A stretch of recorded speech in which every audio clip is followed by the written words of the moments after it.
Obviously, you're making a lot of changes. You're making the policies more clear. You've also just revealed that potentially everyone on Facebook, 2 billion plus people, could have had their public profiles scraped.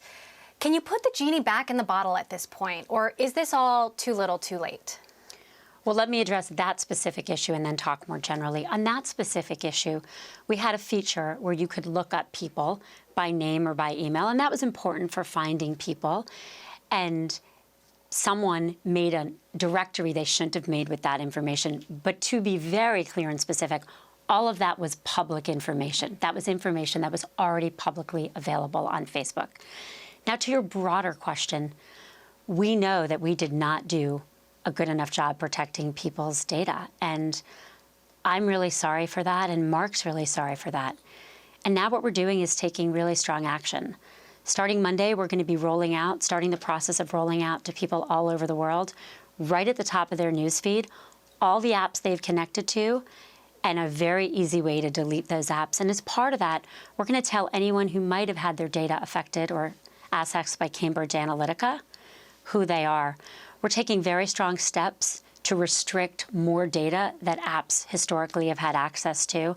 And we're looking beyond apps. We announced yesterday that we're taking steps to shut down certain use cases in groups and pages and search and events. These are just the latest steps.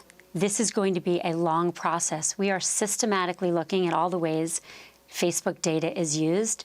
We're going to find more things. We're going to tell you about them. We're going to shut them down. And this is a forever process, because security is always an arms race. You build, someone tries to misuse. You build, they try to misuse a new way. And we're committed to this for the very long run. Mark has personally taken responsibility. He said, we didn't take a broad enough view of what our responsibility is. That was a huge mistake. It was my mistake. How much do you feel personally responsible? I feel deeply personally responsible, because there are real mistakes that we made and that I made. And I think when you take a step back and you think about what's happened here, for a long time, we were really focused on building social experiences. And a lot of good happened because of those. And when we found problems, we would shut down that problem. So the specific case of the Friends Offend sharing that happened with Cambridge Analytica, that specific case was shut down in 2015. But what we didn't do until recently, and what we're doing now, is just take a broader view, looking to be more restrictive in ways data could be misused. We also didn't build our operations fast enough, and that's on me. We had 10,000 people working in security at the beginning of the year. At the end of this year alone, we will more than double to 20,000.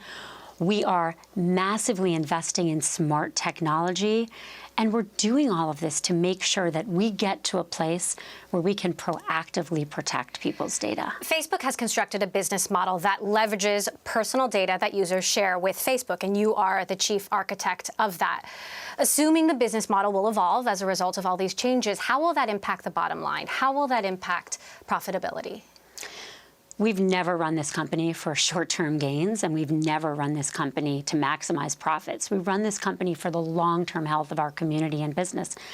We announced 2 quarters ago in earnings that these investments are big and they will impact profitability. And that's okay with us, because it's the right thing to do. We want to make these investments. We'll update at the next quarter. So, talk a little bit about, you mentioned that a few advertisers have paused their spending as a result of this. How big is that pause? Can you give us any color? It's a few advertisers, but what matters is not how big it is. What matters is the questions they're asking. So advertisers are people. They're people who use Facebook. So are investors. And everyone wants to know the same thing, which is, are you protecting people's data? I think the advertisers and people who use Facebook also want to know that the good things will continue. And those are really important as well.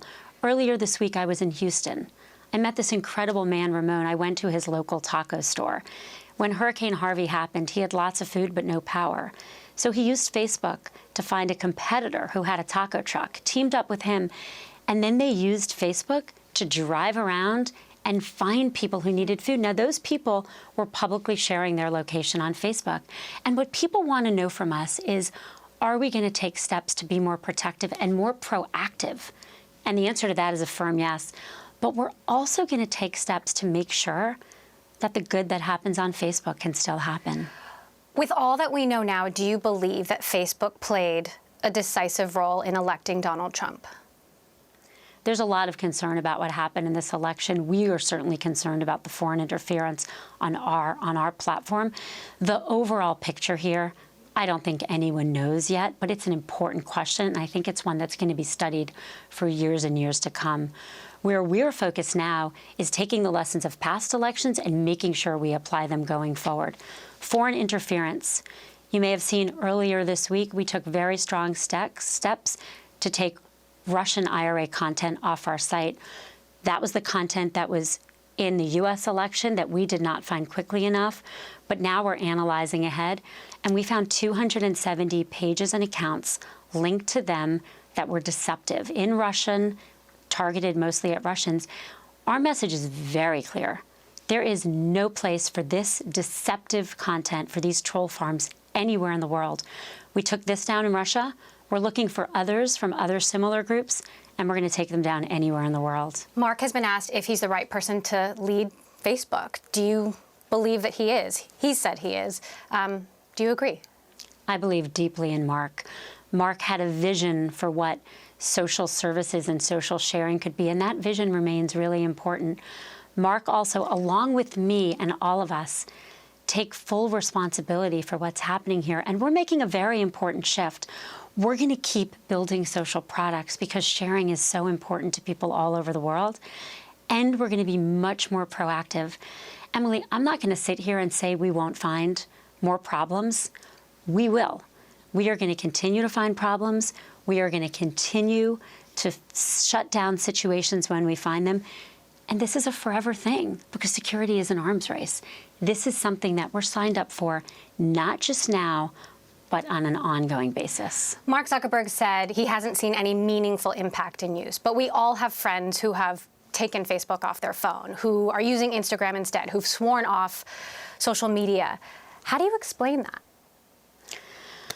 We take that really seriously. For me, personally, you know, if someone would wake up this morning or yesterday morning and say, I don't want to use Facebook anymore because I don't trust them, that's something I take as seriously as possible. And what I would say to them is that we're going to work hard to regain your trust. This is going to be not just a one-time thing, not one moment in time, but a long and ongoing battle. And there's a lot of good done on Facebook. We want to make sure that people feel confident and comfortable and know that they can share safely.